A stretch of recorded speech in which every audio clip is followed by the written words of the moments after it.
to Bitcoin for Peace. I have somebody here who has been dedicating the last amount of his life energy towards freeing a man who has been in, I consider this a torturous situation for the last 14 years. This is Kim Staton, the director of Trustfall, the Julian Assange documentary, and he's also the founder and director of Films for Change. Welcome, Kim. Thank you, Valerie. Great to be here. Yeah, it's great to have you. How did you get started along the pathway to help Julian? Well, you could trace it back to 2010. One night I was at home one evening watching the nightly news, and I saw the collateral murder video, that WikiLeaks most famous release, pop up on the news, and it was shocking footage, and I knew it was something awful, but I didn't really look into it. I didn't understand it. I didn't know what WikiLeaks was. I didn't make the connection with Assange and WikiLeaks.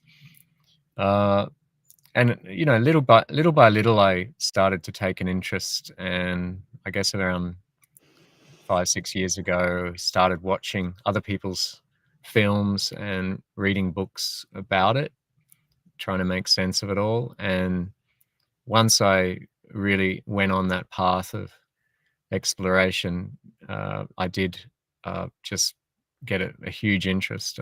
My interest just grew and grew, and my partner Natalia and I, we've been involved with screening other people's documentaries for around 10 years for myself, and she came on board a little later. And we've talked about making a documentary, and so the timing just happened to be right, and I embarked on starting the film, or we started on that, and that was just the beginning of the understanding, delving deeper and talking to people, and just learn a very steep learning curve into this case and the story and the meaning of it all. So it just all evolved out of that. And how long ago did you start this project? Nearly 3 years. Oh, wow. And so right now we've obviously got February 20th and 21st, Julian's trial case. They're going to figure out if they're going to let him go free or extradite him here to the United States. So it seems very timely that this is coming out right now. I feel like we're kind of in an urgent crunch to get the word out so that we can put pressure on the politicians and the powers that be so that we can get him safe and free. How's it going right now for you? And like, what initiatives are you seeing on the ground that are supporting this in addition to your film? Yeah, that's right. The 20th and 21st of February coming up, just in less than 2 weeks, is Yeah. the final appeal hearing, where the Assange defense is going to find out whether the UK courts are going to allow another appeal against the extradition. So it's a 2-day public hearing at the High Court in London, and there'll be an immediate decision on the second day of whether that hearing is allowed. It's a very precarious situation for Julian, because if they deny that appeal, he could be immediately extradited, literally same day, put on a plane to the US. However, if they allow the appeal, it may be another 6 months of court hearings. But in a way, that's kind of the right now, unless there's some miracle for his freedom, that's sort of the best outcome, is that his extradition to the US will be delayed. As far as activism, it's a huge uprising going on. There's a protests around the world happening on those days, not just in London. I think they're up to about 40 cities now that are going to be having a rally or a protest, which is called Day X. We're Day heading over to, yeah, it's Day X because they, up until recently, they didn't know what day those hearings would be. So that's why they call it Day X. So we'll be heading to London next week. We're having the London premiere of the Trustfall on the 18th of February at Rio Cinemas, and then we'll be staying in London for a little while to take part in those protests and also do media and probably various screenings of the film after the premiere. Where can people find out about I've seen Stella posting Day X on Twitter. Like, is there a website that people can go and find out how to participate if they wish to? Yeah, if people go to Stella's site, I can't remember the platform, but if you just Google Stella Assange Day X, you should be able to find it. She uses, Okay. I think it's called Substack, particular Okay. website that she uses, and it's all basically linked there to find out where all the locations are and if there's something happening in your city, or if you can organize something yourself. You know, it's so funny. I'm going here right now. Every time I've been trying to tag her in my Twitter, her name won't even pull up, and I just typed in LinkedIn bio Stella Assange, and it said there's like multiple web threats. Don't go here.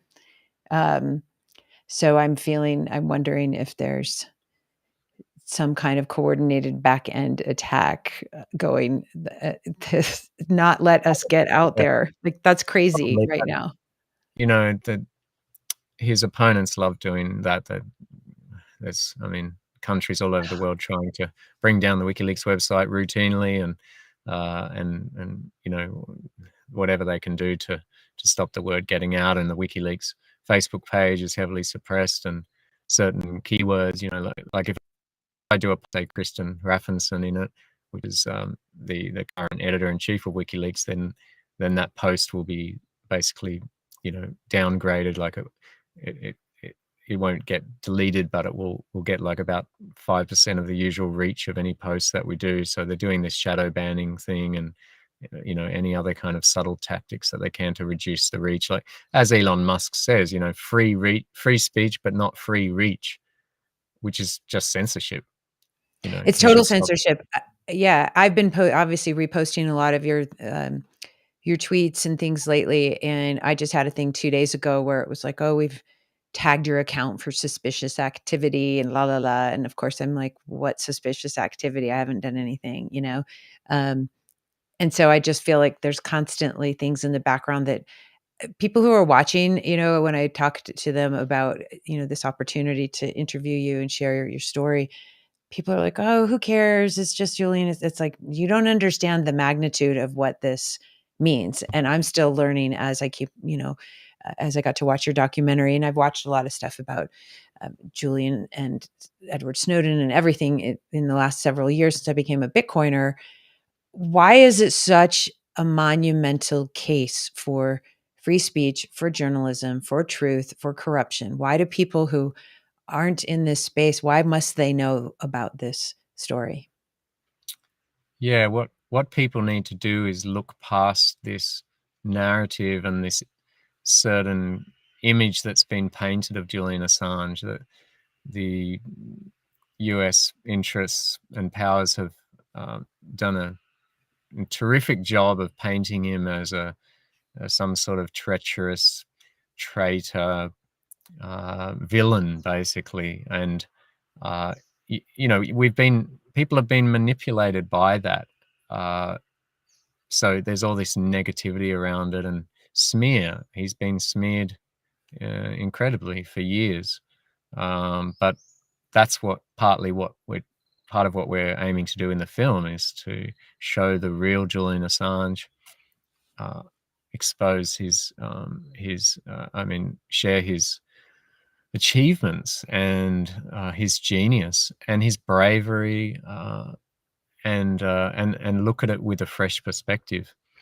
Um, and it's not that difficult. As soon as even if you just watch it, one single interview with him, just take 5 minutes, go on YouTube and search Julian Assange interview. Just watch for 5 minutes. You find that this is a gentle intellectual that cares about world peace. And there's these smears that just keep going and going, and you just have to question, how lazy people are to just regurgitate other people's ideas and just carry this stuff on. Like, we see it in the comments of any social post that we do. Intellectually lazy people will just copy what somebody else says without doing 5 minutes of research. It's incredible how lazy some people are. Uh, let me just debunk one of them. We see it like every day. Somebody says, Julian Assange is a rapist. Right. Excuse me. He was never even charged. How dare you? There's a thing in democracy called innocent until proven guilty. Mhm. It was an accusation. That's what it was. And what it stemmed from was two women who went to Stockholm police station in Sweden and asked the police to help them uh, have Assange get an STI test because they'd willingly slept with him uh, on his trip to Sweden.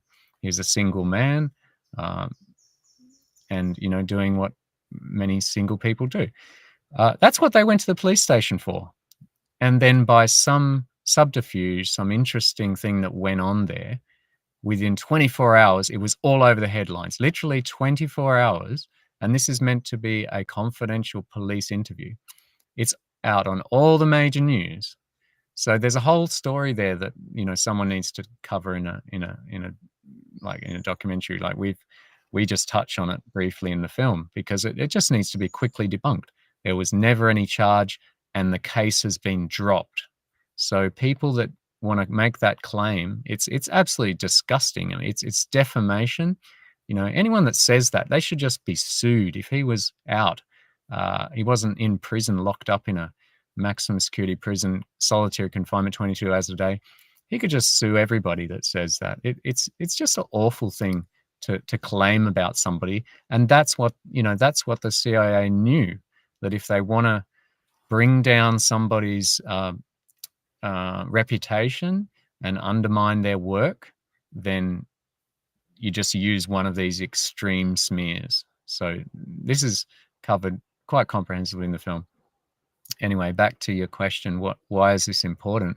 Because Assange and WikiLeaks were the first organization to take on the mainstream narrative and say, no, we want the truth on the news. We don't want propaganda, lies. We don't want wars that start from lies. One of his famous quotes is, "Wars are a result of lies." Yeah. Uh, if if if wars can be started by lies, peace can be started by truth. That's the very first quote I have right here in my show notes, and that's the most important thing, I think, for us to understand. I mean, we have a 24/7 war machine, and it's unacceptable, and obviously the war machine wants to keep getting its oxygen and money and power, and when the truth gets out, the war machine starts to wither and die, and it doesn't ever want to do that, so it will protect itself at all costs, including torturing somebody. Like, when I was shocked, like, I didn't understand that Julian has been in isolation in a maximum security prison for so long. Why is a journalist who's a peaceful person, he hasn't killed anybody, why is a journalist in this situation? Why is he in isolation? Yeah, well, they've come after him ever since the major releases of 2010. So what uh, what happened was Assange was a student at the University of Melbourne in Australia, studying maths and science. Extremely bright, uh, outstanding in at that time, and he came up with this idea, an innovation, to speed up the dissemination of truth into the world. And it was to protect whistleblowers, so that if somebody came across crimes that they wanted to report within their own organization, they could anonymously report it to a media outlet without Mhm. fear of reprisal. So that was the innovation. Brilliant idea. Very scary to powerful people that just want to continue to do their crimes, as you say. They Mhm. sell arms, instigate wars for profit just to sell weapons, and other kinds of corruption, environmental corruption, and so on. Anyway, that was the innovation that he created, and then in a very short time, from 2006 to 2010, just 4 years, WikiLeaks rose to global prominence. But within a couple of years, 2008, the US government was already looking at ways to destroy WikiLeaks, to bring them down. They already had strategies in place. They had a task force of 100 staff on the job of that. It was such a big threat to their ability to just do whatever they want. So then in 2010, that was when the big releases came out: the Afghan war logs, Iraq war logs, collateral murder video, and the diplomatic cables. And then from there, the aggression of the US just exploded. It became really intense. That's when the smear campaign started.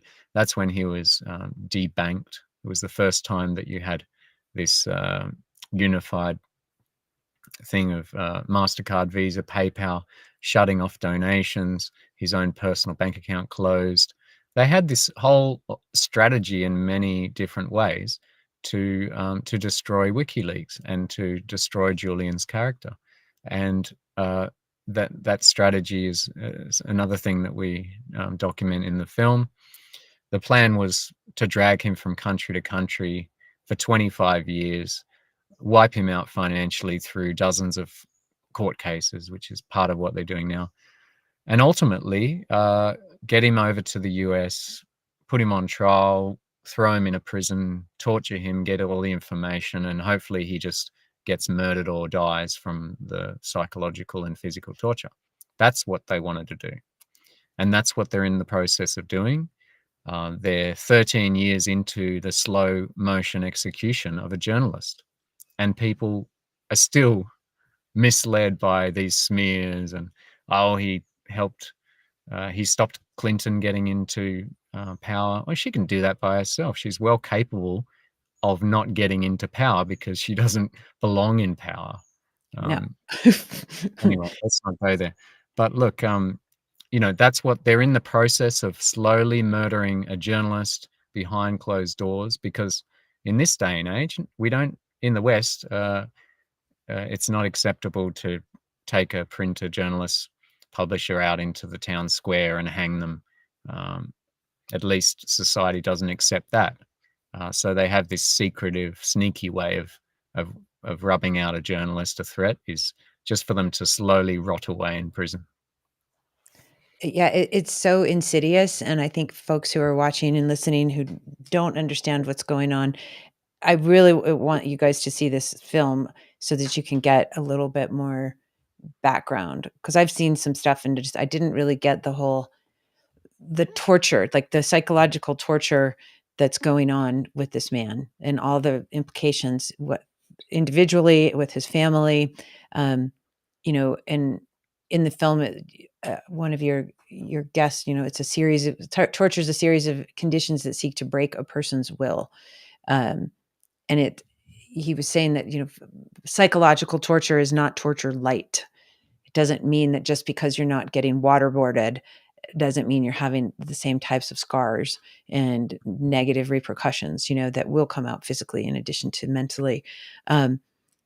It's so disturbing to see that we still operate this way in our world, and obviously Julian is a martyr at this point, and I hope he never has to die to be a true martyr, because I think we can fix this. I hope, like, who other than the United States, I mean, why is the UK like thinking, like, why won't they just admit, like, yeah, let's get rid of this bullshit? And are we just living in a world where the CIA and our United States government and military and God knows who's operating the strings just has so much reach that we can't ever win? Like, can we ever get over this corruption hump? Yeah, absolutely we can. All it takes is for people to wake up, to do a little bit of research every day, even if it's 10 minutes, from an alternative news source. Don't just get home, turn on the TV like I was doing 15 years ago, Look for alternative media sources. Look for another side of the story. Look for the truth. Take a little bit Mhm. of time for that. It's difficult, because the system puts us into a 40-hour-a-week job.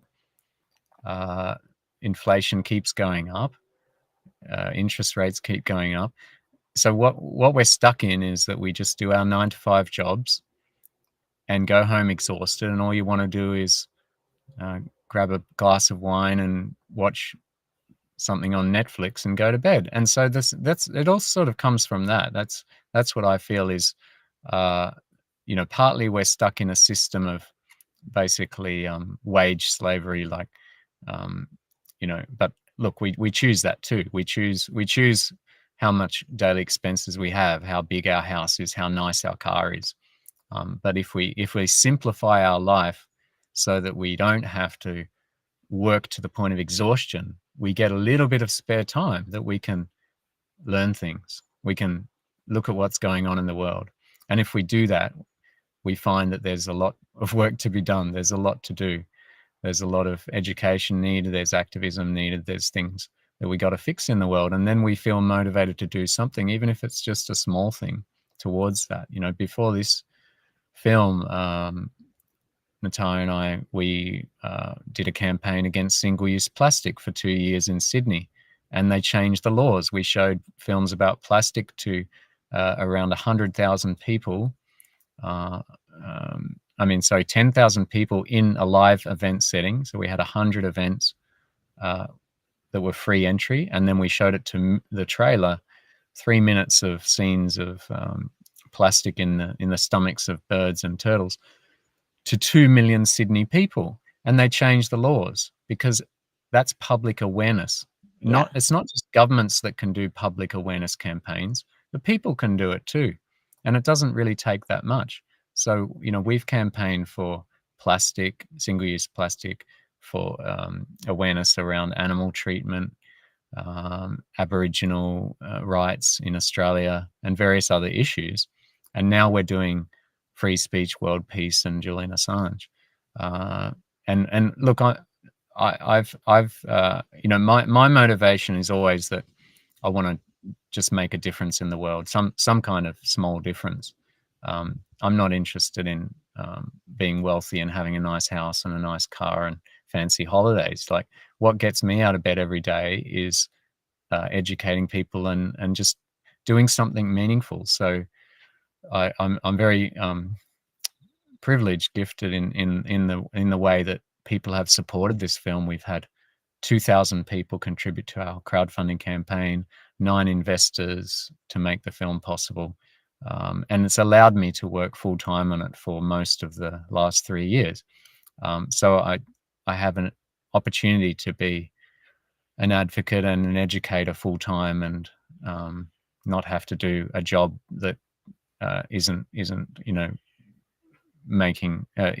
in line with my passion. So, but I also made that happen. I put in the hard yards. I slept in the back of my car, couch surfed, and whatever else I had to do to sort of build up a career in education and awareness, and in this case, filmmaking. Now, it just took a lot of perseverance and with that, but also people around the world are embracing that, because if they're not in a position to make a difference, they're clever enough to realize, well, let's support someone that is in the position to make a difference.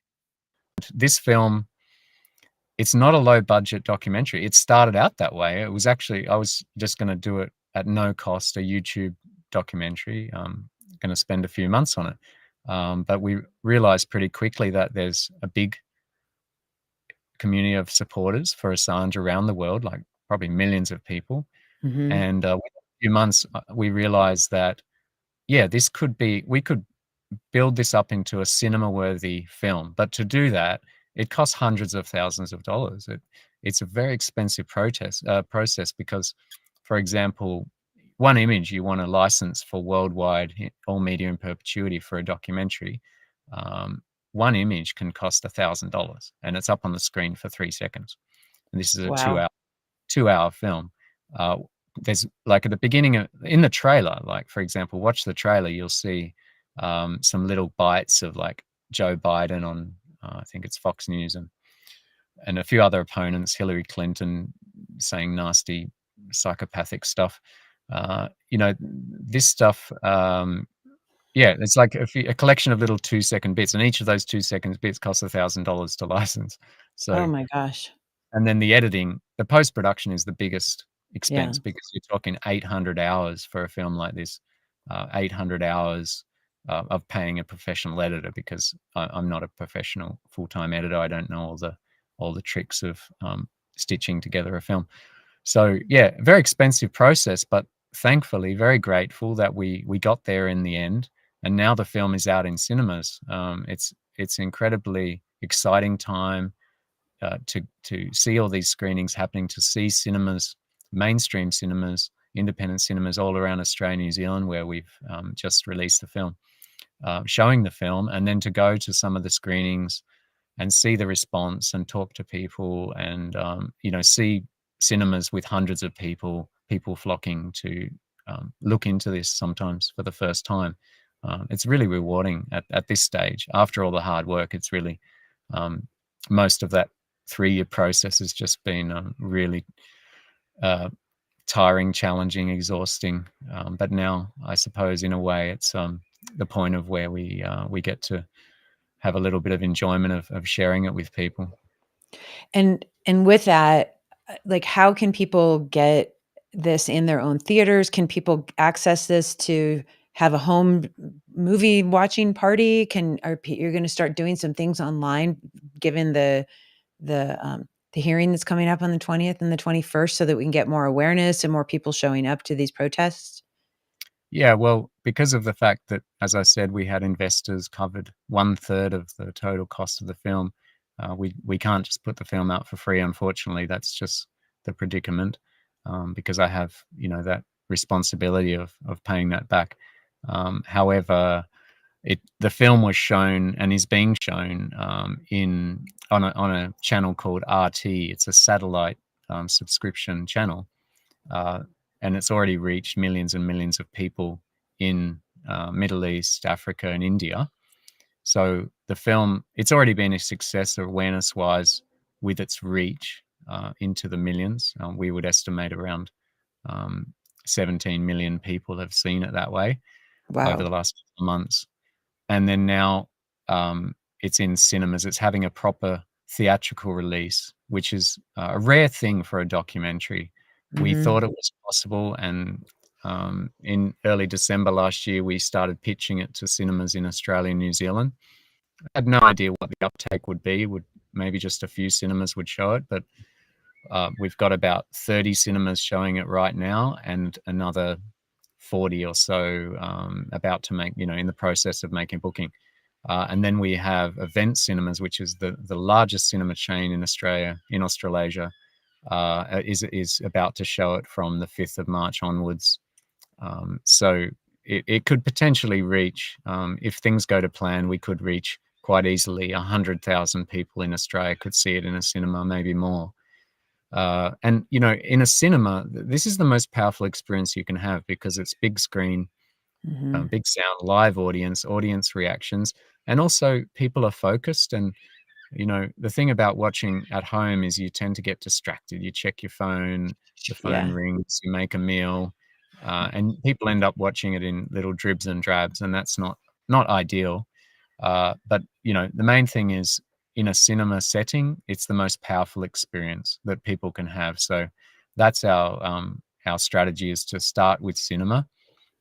So we'll be releasing in the UK very soon, probably as early as last week of Feb, and then probably Europe after that, and then the US, and then many other countries. I think we will, looking at the response of the film, the way that cinemas have embraced it, and the way that it's getting a lot of buzz and a lot of word of mouth, because it's a shocking, emotive film that really Mhm. touches people.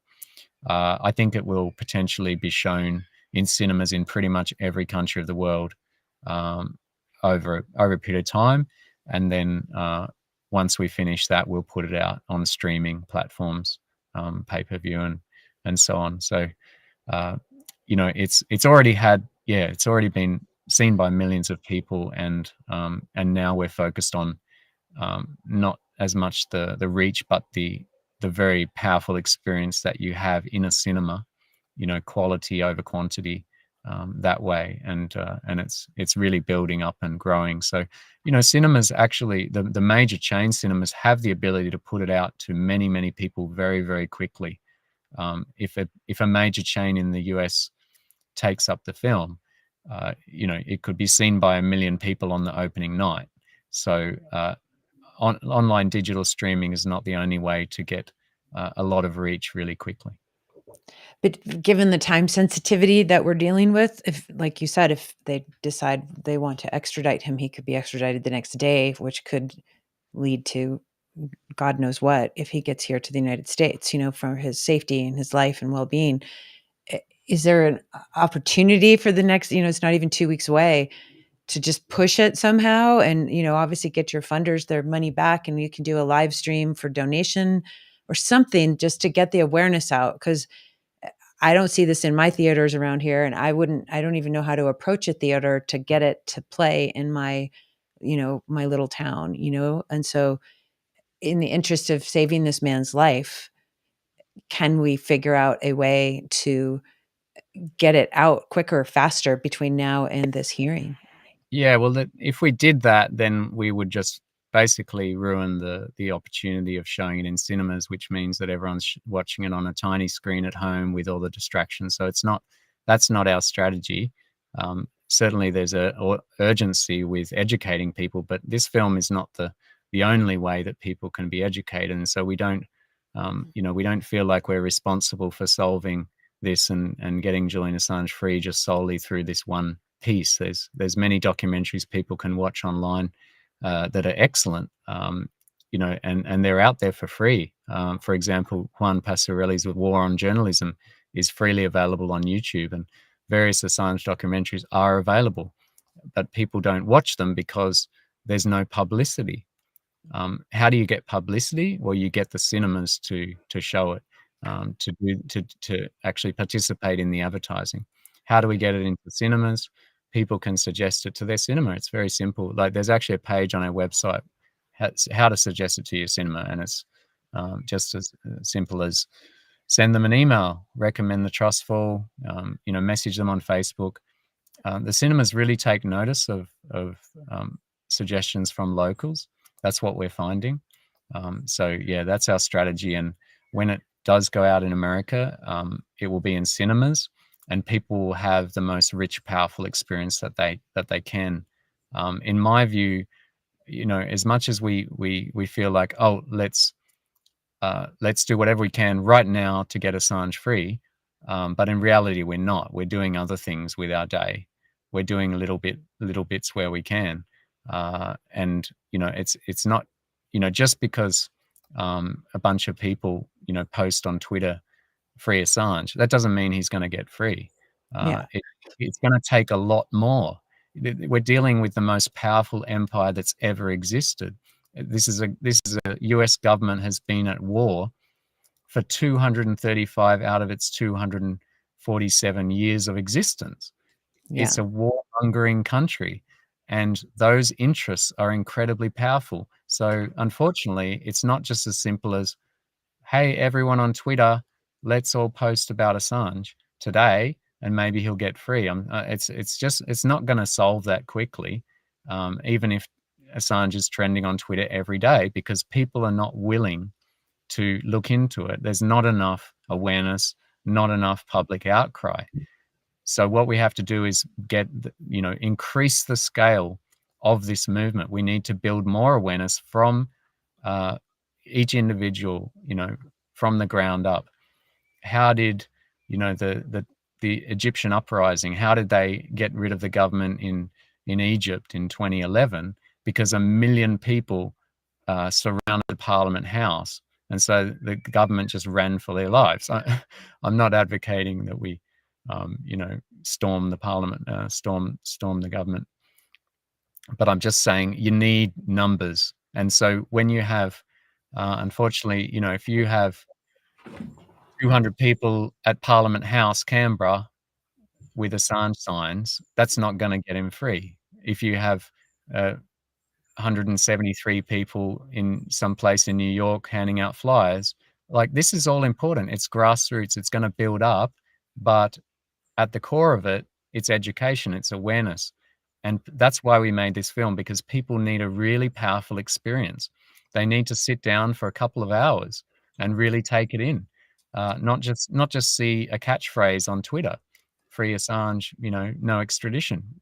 Like, what is that about? As you said at the beginning of the interview, people don't know, and they haven't taken the time to look into it. So, the idea of this film is that, hopefully, with the involvement of celebrity narrators, Tom Morello, Susan Sarandon, Roger Waters, MIA, fans of those people will go, oh, maybe I should look into this Assange story. Fans of John Pilger or Daniel Ellsberg or Stella Assange might see, oh, that those people are in this documentary. I'm interested in what this story is. And so we're trying to make it interesting enough, enticing enough that people will spend that time to actually explore it and understand it, because when they do that, maybe they'll do something significant to actually make a difference to the campaign. So in my view, it needs to build up. It might take 6 months, a year, 3 years to really get to critical mass where you have enough public pressure that it becomes a political issue. It becomes a campaign sticking point where the next US election, the next Australian election, it becomes a main point of concern for is, does my prospective leader support the freedom of Assange? It's going to take a lot of public awareness for that. So we're not going to solve this by next Thursday, in my view. And that's, otherwise we wouldn't have made the film if we thought that it was so easy to solve. Clearly, yeah, it's not. I agree. It's not an easy to solve. It's not a just make one call to your rep. It's not just go to one viewing or one protest. It's clearly a huge issue that this Kraken machine doesn't want to be solved. And so it's going to take uh, a multi-tiered approach, to get this. And this is just one thing. I think Stella had posted this about calling our U.S. reps for Congress. There's House Resolution 934 expressing, just for those of you listening that aren't watching the screen, expressing the sense of of Reps that regular journalistic activities are protected under the First Amendment, and that the United States ought to drop all charges against and attempts to extradite Julian Assange. And so you guys, I'll put this in the show notes and everything, but you guys can go call your reps, and who knows if they'll listen or not, depending on what state you're in and who was the co-sponsor of the bill. All these little things hopefully can add up, but I Yeah. mean, clearly, It like does. Like, I don't want to give the impression that I don't think these things are worthwhile. Rallies, protests, flyers, petitions, letters to your parliament, all of that is important, but this is a marathon, not a sprint. It's been going on for 13 years. We're not going to solve it in 2 weeks, unfortunately. But at the same time, I always hope for a miracle. I get up every day. First thing I do is check the news. I Google Assange news, and I'm hoping that there's some good news. And sometimes you see good signs, and then we get our hopes up. Like, for example, when Anthony Albanese, the Labor government, got into power about a year and a half ago, uh, Albanese, the current Prime Minister of Australia, was quoted as saying in a backroom meeting, enough is enough, in regards to Assange. Like, he doesn't see the point of continuing this, which is a pretty weak statement, right? And it took 6 months for him to finally in Parliament say, yes, I've said enough is enough, and, sort of may indicate that he's going to make some representations for Assange. But he's the first Australian Prime Minister to basically not be against Assange, to be sort of neutral or sort of playing each side. The nickname Each Way Albo. So he's a very talented politician. Anyway, another 6 months passed, and all the Assange supporters got very optimistic. Oh, this is it. He's going to he's going to free Assange. But 6 months later, some journalists or lawyers went through some FOI requests through the government to see what sort of documents have been exchanged between the US and Australia. And there was basically nothing. And so then the government said, oh, yes, we've been doing quiet diplomacy, which is ridiculous for bureaucrats because they love paperwork. And then, a few months later after that, which is just coming up to current times, recently he said, um, I've done my best, but Joe Biden can't get involved with legal cases that are in the courts, which is complete lie because they do it every day. They get involved with the legal cases. And so this has been a merry dance of Anthony Albanese to try to pacify the Assange supporters. And what I've seen a lot of Assange supporters do is just stop doing any activism because they think, oh, yeah, she'll be all right. It's going to sort itself out. But no, we need to keep going constantly. And if you're a busy person, you can't put a lot of time in, doing these little 5-minute things, a Twitter post, sign a petition, and once a month go to a rally, or once a year even. All of that adds up. But my point is, awareness needs to grow astronomically. You need to, next protests, in 6 months' time, we need to have a protest in all the major cities where you have 100,000 or 1 million people come out, and then it becomes undeniable for these leaders and authorities to actually, if they want to stay in power, to do the right thing and free this heroic journalist. They're not going to do that if everyone's asleep and uneducated. Yeah, exactly. Well, it's interesting because, here we've got our elections coming up in November, and all we see is the Democrats and the Republicans and Biden and Trump, and that's it. Robert F. Kennedy Jr. said he would pardon Assange on day one, and I've not seen even one line that he's even running in Fox or CNN or any of these mainstream media news outlets. The only way that I know that this man is running for president from any media is through Twitter or through Instagram, on his posts. And so I find it to be reprehensible and disgusting, that we're just, obviously these big mainstream medias are just puppets for propaganda, for the chemical companies, for the banks, for the government. They have no journalistic integrity at all. It's zero. And so I don't understand why more people aren't in outrage. They're just sleeping. People are asleep at the wheel, and you had mentioned earlier just about the way that the money system is. This is why I became a Bitcoiner 3 years ago, because I learned about, this 40% money print during COVID. And I'm like, well, that sounds like that means my purchasing power is less. And so, that sounds like theft. I need to go deeper into learning about what is money, what is fiat. And I thought I knew because I was a business person, and I went to business school and worked at Deloitte and Touche and all these things, right? And so I thought I know, and then I realized, holy shit, I don't know anything. What else don't I know? And it really, really, every time you cover some truth on a rock, you're like, whoa, there's more rocks over here to keep on turning. And I always, I've been saying, like, the powers that be want you numb, dumb, sick, scared, broke, hungry, angry, lonely, tired, and horny, so they can control you and manipulate you so that they can keep extracting your life energy from you in the form of taxes and inflation. And so when I woke up to that truth, because I'm a hippie, I'm like, yeah, let's go take some acid and save the world and go play some music and everything's going to be great. And let's meditate and kumbaya. But once I really, really understood that this broken monetary system, no matter how much you have that's why obviously, the hippie movement in the 60s, if we would have had Bitcoin back then, or any kind of sound money, what could have happened?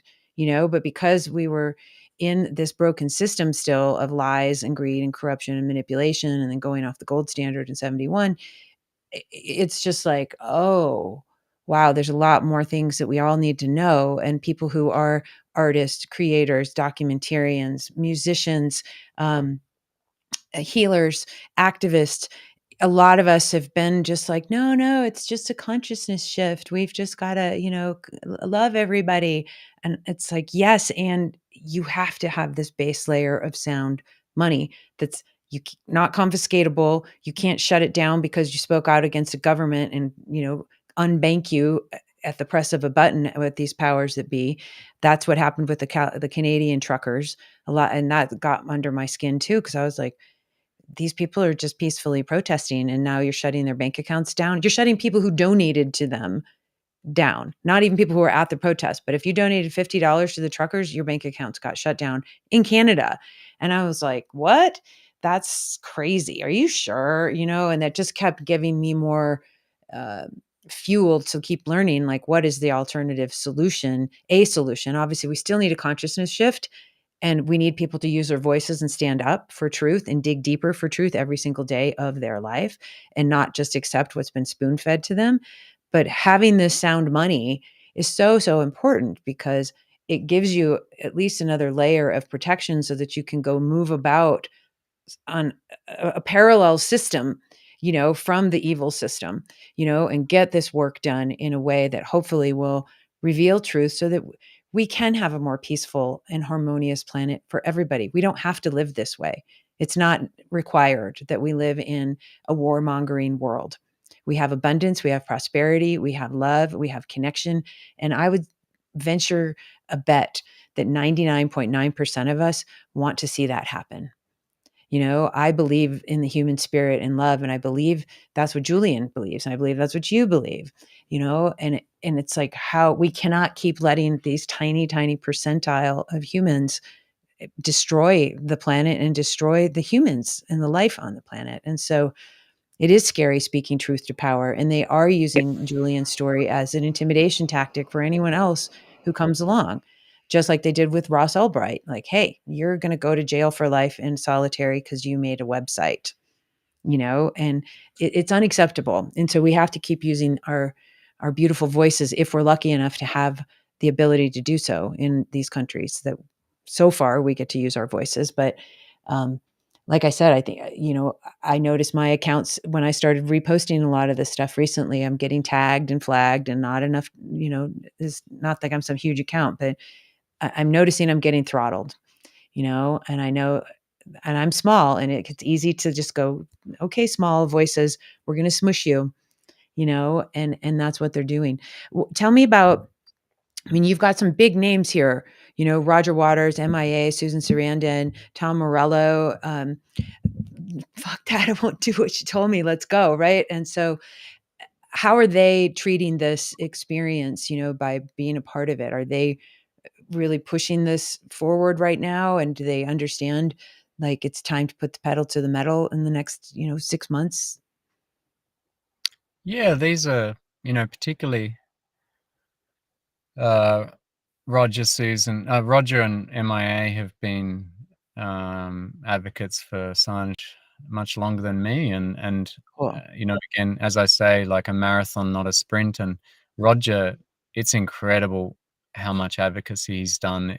Every single concert that he does, he puts up the collateral murder video footage. I think he has a song about WikiLeaks, and he gives statements. And he gave a speech at the really the biggest sort of London protest at the beginning of the extradition trial. MIA is, I understand, is the boys, Julian and Stella's two boys, their godmother. She's worked Wow. with Assange while he was in the embassy. She was writing music for his TV show because he was hosting a TV show called The World Tomorrow at the Mm. time, and she wrote the jingle for that. And so these two have been very much a part of the movement for a long time, and they will fit in work wherever they can and get involved, and hence the participation voluntarily in the film. It was fantastic to have them in the film because it does potentially expand our reach and our results and our ability to encourage, to entice people to get curious enough to spend the 2 hours to watch the film. Susan Sarandon is very new to the campaign. It was only, I think, 6 months ago that she first publicly spoke out Assange. And it takes so much bravery to do it, because basically she's really restricting her career by siding with someone that, Hollywood is obviously very establishment. And I know from communicating with a lot of actors and involved part of this project, is that they support Julian, but they don't want to do it publicly because they don't want to ruin their career. But Sarandon, I guess, just decided it's more important to support what she believes in than to, win more awards and get more movie roles. So it's fantastic. And then Tom Morello has been very active in all kinds of activism for years. And, so there was a few other celebrities that we wanted to have involved, but who didn't want to, and as I say, were scared to. But having these four brave enough to lend their voice, to put their name on the poster, and then and just take that risk and be outspoken and be on the right side of history, is an incredible thing. And I think we're hoping MIA will come to the London premiere next week, and Roger wasn't in London at the time, but he said he'll catch the film soon, when if it should continue in London for quite some time. And when we get to the US, we're really looking forward to having Susan's and Tom's help with connections and getting it out there, because if we can get it onto a major cinema chain in the US from the get-go, as I say, it would reach 1 million people really quick, and then even many, many more straight away, and with that very powerful, rich experience of that only a cinema can give. What about like doing concerts? Can we get the film shown at like a concert venue and with the artists? I mean, obviously MIA and Roger Waters and Tom Morello are Anything's all possible, musicians. It's like, uh, I think this Tuesday night in Adelaide, we're probably going to get around 5, 6, maybe 700 people coming. It'll be our biggest event. Um, maybe there'll be some screenings in the US that could be bigger, a bigger crowd, and certainly Roger Waters would have the ability to sort of instigate that. But we can also achieve a lot of reach just by showing it in hundreds of cinemas every night for 10 weeks or something, before it goes to digital. So, yeah, there's lots of things we could do. But look, these celebrities, really famous people, then they're very busy too, and they're always their inboxes are just next level. Like they must open the inbox, and it just blows up every day. So it's hard to even get them on board for one project, let alone some sort of ongoing thing. But at the same time, I know that Susan's watching the film today for the first time. Really? Um, Oh, cool. that's exciting. And Roger, I don't think, has seen it yet. So, and I don't think the others have either. And I, again, I prefer they watch it in a cinema with the audience response, because that's another beautiful thing is, this film, it's got some X factor, some unique power where the audience applauses during the film, like around 6 or 7 times. And I've never seen that in a documentary. You're lucky to get a clap at the end, but this is like midway, and all these comments and reactions, and that makes it a communal, very powerful experience. It really is, and the energy of it, and I obviously thank you for sharing it with me. I got to watch it, and I had to pause it several times because I was crying a lot, and I was pissed off, and I felt alone, and I'm home alone watching it. I'm like, "Shh, nah," you know. There's something to be said when there is a resonance in an audience, whether again as a DJ and somebody who plays music, and we're all vibing together. When you're in a film, whatever it is, when there is something that you're all getting to experience, whether it's euphoric, whether it's outrage, whether it's sadness, whether it's compassion, it amplifies that emotion, I think, and then it leaves a larger, I guess I call it like a tattoo on your soul, and so you do, I think, have that memory, and then I think it causes people to take more action. And so then having an appropriate call to action at the end, is so important, right? It's not just like I remember when I saw what was it? Inconvenient Truth, I think. And I just didn't at the end I was like, well, what the fuck are we supposed to do now? Like everything's going to blow up. I didn't feel empowered. I felt disempowered and depressed. And I was like, okay. And so when you've taken an audience member, a listener, a user on that journey, that emotional um, experience, taking care of them after and going, this is what, now we have action. Now we're empowered. You have information and now we have action. And so um, in your film, Julian was saying that people ask him, what can I do? And then he says, the answer is not so difficult. Number one, learn how the world works. Number two, challenge the statements and intentions of those who seek to control us beyond the facade of democracy and monarchy. And then the third is to unite in common purpose and common principle to design, build, document, finance, and defend the truth. And so having the action afterwards, I think is critical, and so that's what you're doing. And I think it's great, again, these multi-tiers, multi-prongs that we can address this problem, because it's not going to go away, and they're still going to, even if this happens and we can get Julian free or something less, it's like, what are they going to keep trying to do so that they can keep their secret? And so we have to keep demanding transparency. We have to keep demanding truth and fairness, um, and not allow people to bully truth tellers, and intimidate them with violence and financial violence, which is what they did, obviously. Um, I mean, and that's my thesis: is Bitcoin is a tool for peace, and it allows you to be able to go do these other things in the world with at least having some financial sovereignty, and obviously, as you're sharing, you need to have finances to get messages out there in a broad, scalable way.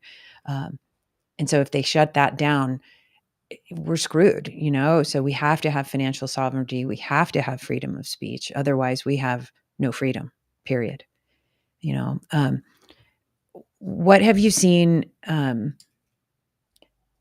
Who have you seen in your path recently that has been an aha? Who was just kind of like, oh, I don't, who cares? I'm discounting Julian. It's just this, and they're believing the rapist nonsense.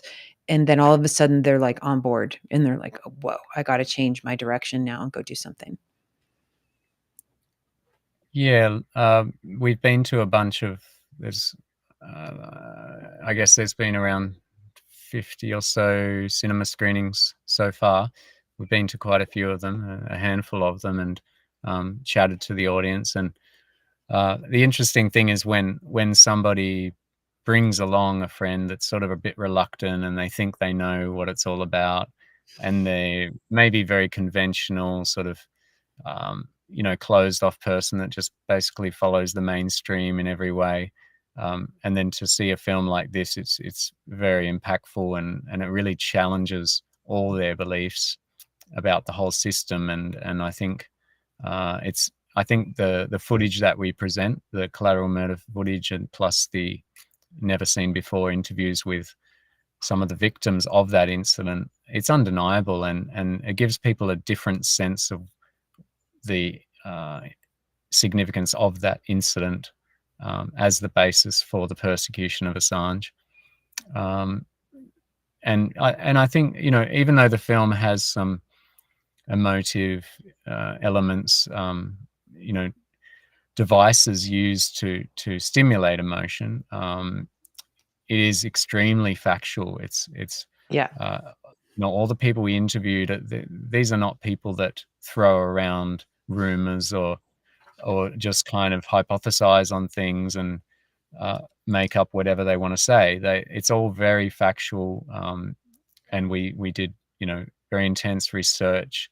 It's all based on fact, and that from the conclusion of the three doctors that went to visit Julian in Belmarsh prison and concluded under the Hmm. Istanbul Protocol that he's a victim of psychological torture, Hmm. through to the thorough sort of legal process of looking at the Swedish documents between Sweden and the UK based on that Swedish incident that showed more than 40 violations of due process and um, destroying of evidence, and then the star witness against Assange in the extradition hearing has admitted that he lied on radio in his testimony. We don't go into supposition and rumors. It's all based on fact, and I think it's very convincing. And when people take the time to watch the film, whether they have no knowledge at all of the topic or they very typically have preconceived ideas, it's all blown away. It's all debunked, and they can actually have a factual, um, real, truthful view on what all of this means. Yeah, and so and I know we've only got a few minutes left, so I wanna respect your time and really appreciate you taking time to talk about this and obviously all the thousands of hours you've put into this project. Um, you have Daniel Ellsberg in your film quite a bit, and I'm still learning about this. Again, I'm new to this, so and one of, his son, is somebody who's a Bitcoiner and who we've been we worked on, Satoshi the Cyber Opera a little bit, and he was helping us with some copy and writing, and he's a wonderful, wonderful man. Um, and so as I'm learning about this, can you help people understand, like, why Daniel Ellsberg was so important in this and, like, getting the mistrial and everything? I'll let you explain more than me. Sure, yeah, we chose to have a whole chapter in the film of Daniel Ellsberg's story. The chapter's called The Pentagon Papers because Ellsberg was the first American citizen to be charged under the antiquated 1917 Espionage Act, which is the same act that is being used to indict Julian Assange on 18 counts. So Assange, on the other hand, is the first journalist, which sets an extremely scary precedent in regards to press freedom and the decline of press freedom. Mhm. So in the late 60s, Daniel Ellsberg was working for the US Army as an analyst. He served in Vietnam, and he saw firsthand the conflict, that the ratio of Vietnam people, civilians mostly, being killed was 10-1 versus US forces. And also, more importantly, that Nixon was going to keep the war going on for years and years. It was going to be an endless war and probably involve air power and massive, massive loss of life. A typical US business war, business of war. And so Ellsberg leaked the document that he'd co-authored, leaked it to the press. So he was a whistleblower. He saw something wrong that he thought the public should know. He wanted to save people's lives. And at that time, he was having a change of heart. He was going from being an establishment, government employee, do what you're told, America's great, we should own the world kind of person. I'm kind of making some assumptions here because it's not like I know everything about what he says and thinks, but I'm just sort of rambling. But the point is, he made a big shift in his life to becoming a peace activist. He was influenced by the woman that he was dating that became his wife, that she was a peace activist. He went along to a lecture of some kind where people that were dodging the draft, that were refusing to go and fight in Vietnam, even if they went to prison, they were taking a stand for peace. And he also was influenced by a Gandhiist, a woman who gave a speech saying that in the Gandhi philosophy, we know no enemies. So even people that want to fight us and hurt us are our friends. So it's basically a compassion, love thy neighbor kind of concept. And so he was influenced by these beautiful ideas of peace and compassion, and decided to put his life on the line, just like Assange has done, and put out the information. But the thing is, during the trial, the Nixon government spied on him. They broke into the office of his psychiatrist and stole documents, evidence. And ultimately, his case was dropped. And we've had exactly the same thing happen with Assange. He's been spied on in the embassy.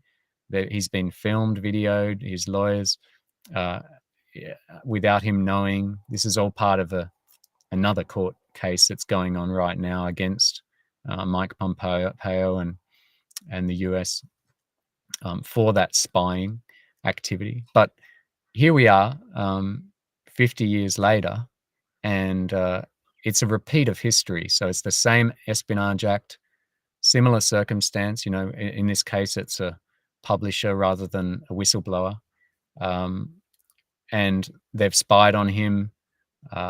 They've used the same tactics, but the case is still ongoing. And so that tells us that in 50 years, our rights and freedoms are in a worse state. Like, things are getting worse in the world. There's more censorship. There's a rising technocratic fascism that's happening, and press freedom is declining in all around the world.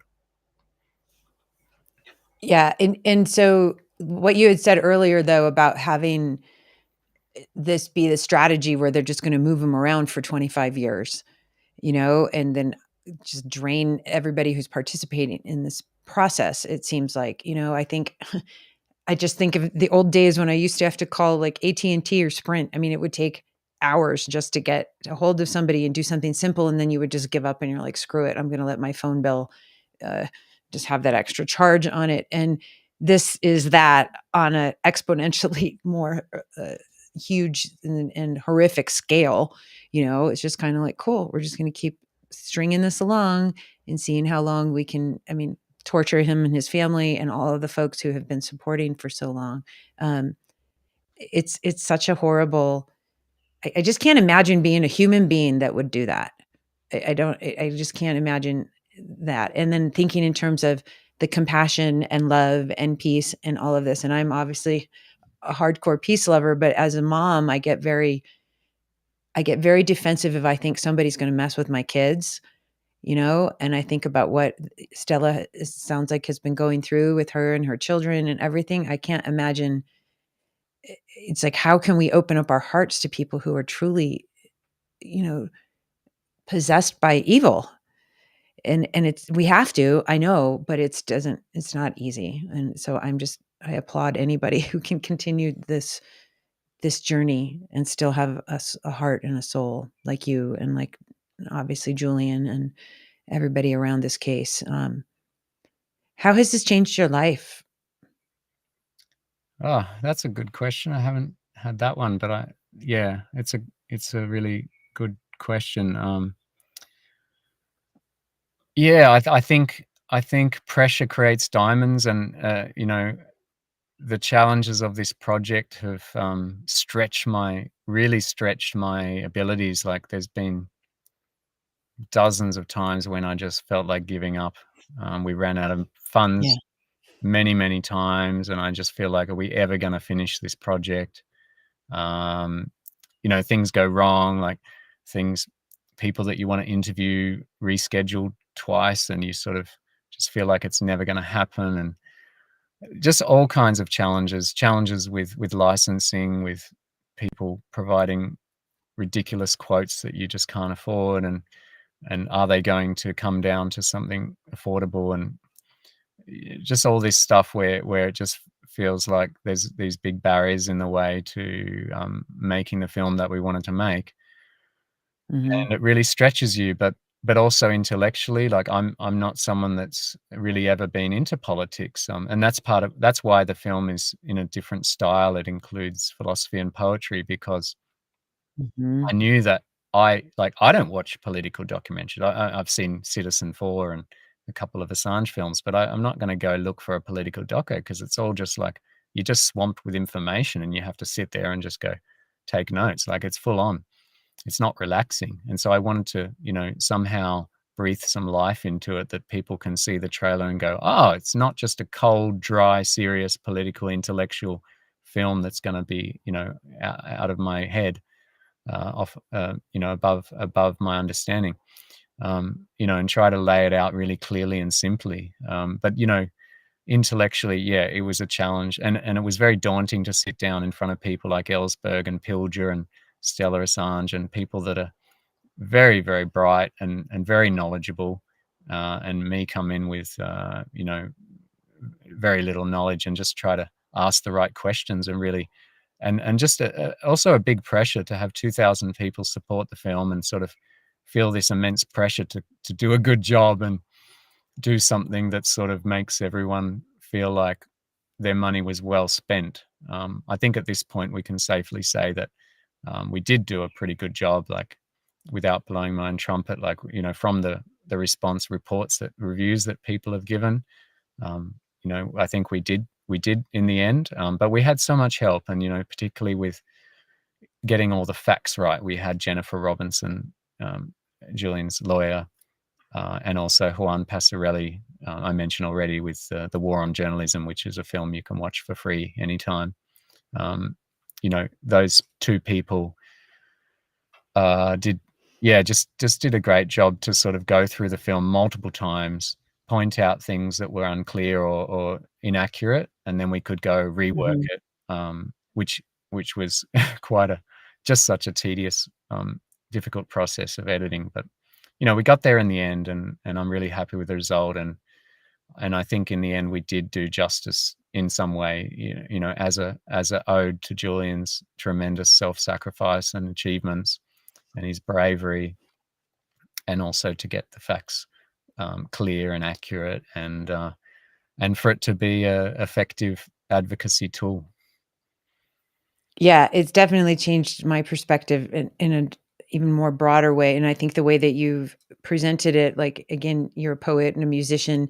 I loved all of the audio in the film. I was noticing you had a good array of sound effects, you had a good array of different sound clips that you used, so it wasn't just the same repeated boring documentary loop, 5 of them. You did a great job of really coloring the experience, with facts and data, and then with emotional uh, tools. I call it the windshield wiper effect. When you're creating things for people, you want to get the left and the right brain and the heart and the mind and stuff. So you nailed it really beautifully. Thank you. So I love it. I want tons of people to go see this. So just, if I were to go approach you said there's the link up on, is it on this site, on the GoFundMe site, where people can go learn how to invite their local theater, how to do this? It's on our website, so that's thetrustfall.org. There's a page just Okay. with a few little steps of how to approach your cinema and indicate your interest, and that surprisingly, it really works. It can just take only a few people, and the cinema will take notice and show the film, and that's how we can spread the awareness and just keep it rolling on, from one crowd to the next. One screening can lead to another screening, and then that intensely effective experience of a communal live in-person screening on big screen can really make such an impact.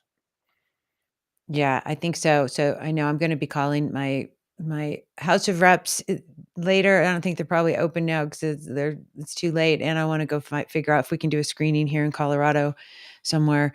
Um, I know Bitcoiners would appreciate this, and yeah, it would be great.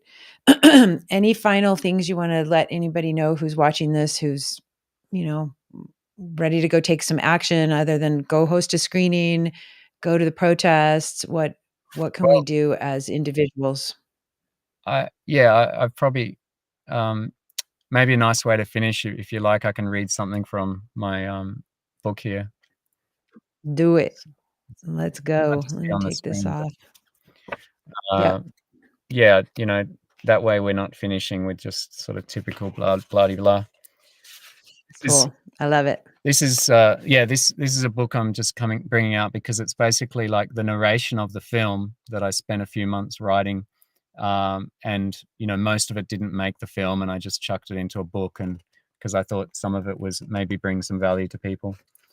You'll Cool. recognize this one because it's the last the last bit of the film. So it's called Trustfall. If he knew that they had committed crimes and he had a river of leaks on his computer screen revealing their felonies and the choice of whether to publish them. If he knew that their empire is run by dark three-letter orgs and CEOs in camo gear. If he knew that they would chase him to the ends of the earth. If he knew that they are rich, angry old men capable of hideous acrimony and vengefulness. If he knew that humans have an ability to realize that we've been deceived, to finally and critically and profoundly and devastatingly open our eyes, then this is a trustful, an incredibly brave trustful, and we are the ones who are meant to be doing the catching. Oh,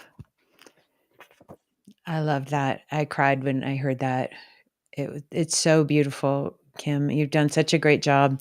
I want to ask you, just this, my brain just remembered this. Like, I'm going to be in Madeira for Bitcoin Atlantis, and there's a Bitcoin film festival that's going on Monday that day. And I think I had texted you, but I know you're probably at 10,000 texts. Like, is that something that we could show this film there to the Bitcoiners Yeah, somehow? we are. I should have mentioned we are. It's not just theatrical. We are also doing institutional screenings at universities and festivals. Okay. So we can do a festival screening at this point in our release strategy. That. Yeah, we'd love to do that. Okay, I'll talk with the coordinators, and I don't know how much time slots they have or how they're doing the whole thing, but I will, I'll put you in touch with them, Fantastic. and then they all are doing a main Bitcoin Film Festival in at the end of April, I think, and so there'll be another opportunity that'll be a full-on festival, not just an Yeah, add-on to yeah, this other yeah. thing, We'd love so, to do that. yeah. Okay, cool. I'll connect you with these guys. They're amazing. Um, all right. Well, thank you so much for everything you've done and that you continue to do. And I really do hope and pray that this is a wing on the bird of freedom, that so we can go and have a better future for ourselves and our kids. And um, I really, really appreciate what you're doing. So everybody follow Kim. You guys can go to the at Trustfall Doc on Twitter. You can also go to the trustfall.org. Is that Yeah. right? Yeah, here. And go get a screening and watch this film and get a box of Kleenex, and then go get your marching boots because you're going to want to take action afterwards.